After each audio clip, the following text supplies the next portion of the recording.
මොහොතේ සිටින්නේ ඊටමත් තසීරු මොහොතකයි. මේ මොහොතේ ඔබ සහ ඔබ උපයාගත්තේ සුරක්ෂිතව තිබිය හැක. නමුත් තවත් කෙනෙක්ට මේ වර්ෂාව ජීවිත කාලය තුල ලබාගත් සියල්ල අහිමි කර ඇත. එහි වේදනාව දන්නේ ඒ කෙනාමයි.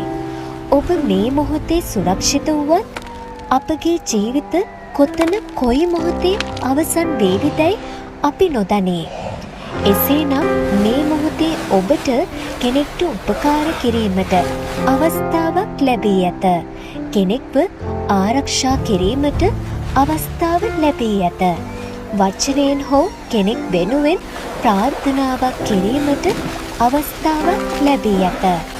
ඔබ අද සුරක්ෂිතව ඉන්නත් කෙනෙක්ට සියලු දේ අහිමි වෙන්නත් යම්කිසි හේතුවක් ඇත. එය කර්මය කියා විශ්වාස කිරීම නොකිරීම ඔබට බාරයි.